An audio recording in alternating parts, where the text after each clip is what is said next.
people need to know. And I'd love you to tell some more stories which you believe are authentic, that have been reported to you, to add to the chronicles. I was doing a radio show.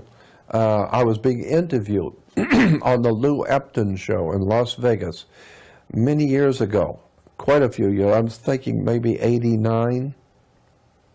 I think it was 89 or 88. So we're talking quite a few years ago. And Lou Epton at that time, dear, dear friend, Lou Epton, I love him dearly. He was a very, very wonderful man. He's still with us. He's in Las Vegas, retired.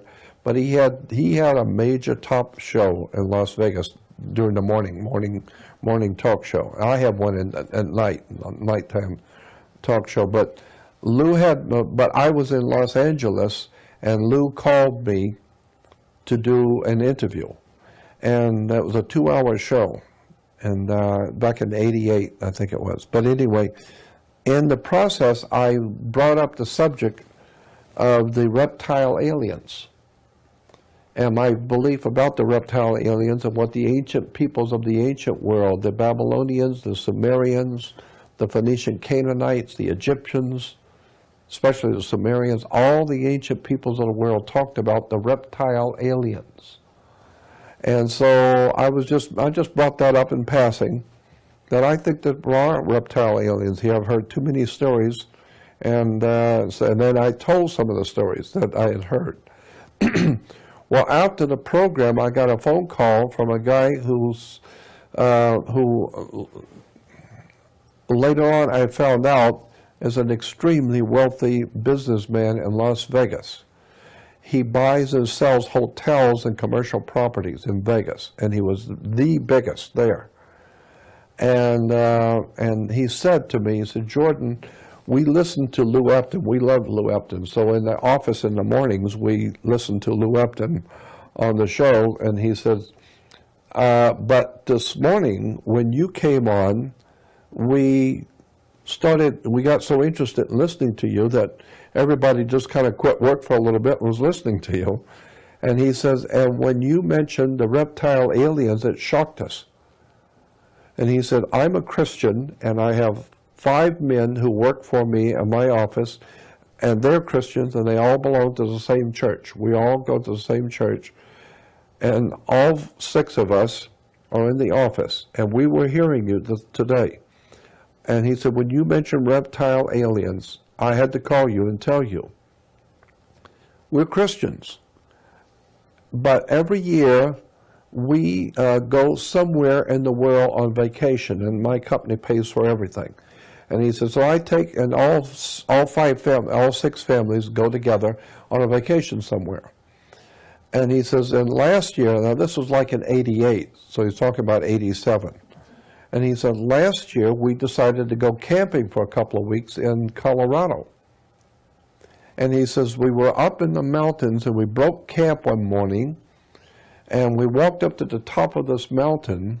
We were almost there anyway at camp, and then the next morning when we broke camp, we walked up to the top of the mountain to look over the lay of the land. And he says that out in the valley, we could see that there had been an area that had been cleared away. It was like a round area that had been cleared away. And there was a circle of people out there, and they were all wearing robes, and they were all holding hands and swaying back and forth, singing or chanting. You could barely hear them. But he said, but it was very quiet where we were. We could see that there was some kind of a ritual dancing or swaying back and forth in a circle. They were all holding hands. And there was obviously somebody in the middle, like a priest or something in the middle. And he said, this is out in the middle of nowhere, that these people are here with this thing that they're doing. And he said, we're up here in the mountains looking down on them. And he said, while we were standing there looking at them, all of a sudden, a second figure popped up out of nowhere. But it was bigger than the man that was in the middle. It's in the middle too, but it's much bigger. And it pointed up at us. And he said, and all the singing stopped, everybody stopped and pointed. And he said, we knew we'd been had. And he said, we didn't know what was going on, but whatever it was, it just popped in out of nowhere, pointed up at us, and everybody is now pointing at us. And he said, so we figured we better just get out of here. He said, when we turned around, it was standing behind us. That thing which was down there was already behind us. That's how quick it moved. He said, when we turned around to run, there was a reptile alien standing behind us. He said this thing was at least 7 to 7.5 foot, maybe 8 foot tall, had a reptile man's head, but it was a reptile head. It was very muscular, looked like a human body on the ordinary of a human body, but a reptile body, extremely muscular. And he said, and it was looking at us, and he said, it cast some kind of a spell on us so that the children and the women, no one could move. We were like frozen. And he said, and even nobody could say anything, nobody could cry, nobody could run, nobody could do anything. And he said, we were staring at it, and it was looking at us, but it had control over us. It had locked us so that we couldn't move, we couldn't scream, we couldn't do anything. And he said, and this thing was gazing at all of us, looking at the children, looking at the women. He said, this reptile alien, and he says, we're just Christians in a church, but we saw a reptile alien. This thing was not of this world. And he said, this thing was looking at all of us, and then he said it looked at the men, and the look he gave us, we understood. He didn't say anything, but we knew. He was saying, I'm going to leave you alone. But when I leave here, you better get out of here. And he said, the alien walked over like he was leaving, is gone. Just like they was gone. And he said, when he was gone, the moment he was gone, everyone came back to life. And the babies were screaming, the women were yelling, screaming. Everybody came back to life. Instantly. And he says, we ran like we were totally out of our minds, running back to the cars. We ran down the hill, got in the cars, and the women were screaming, the children were yelling, and he says, and we drove back, and he said it was the most incredible, horrible experience. And he says, all the guys in my office will tell you, we saw a reptile alien in Colorado.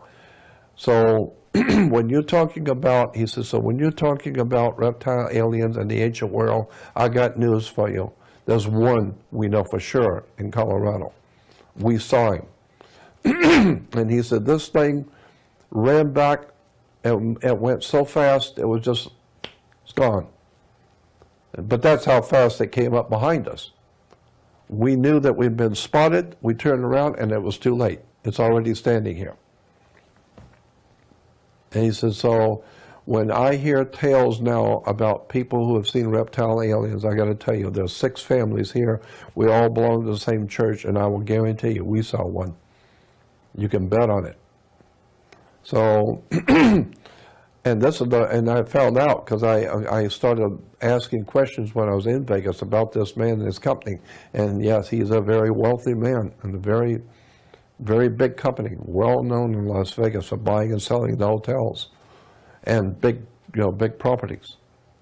And he said, yeah, I'm just telling you what happened to us. And my suspicion, which may well be yours as well, say it again. My suspicion, and it may well be yours as well, is that for every person who comes forward and reports a story, there are 100 others who don't. Oh, I'm probably right. You're probably right. Maybe 1,000 others who don't, because who's going to come forward publicly and say a story like that? Not many. Yeah. And one of the reasons, of course, why I want to encourage you to, why I have been supporting you in coming forward to tell the stories, not only to support David Icke, but it's to support other people to have had these experiences, because I suspect that they are fairly widespread and nobody wants to talk about it. Well, you're right. That's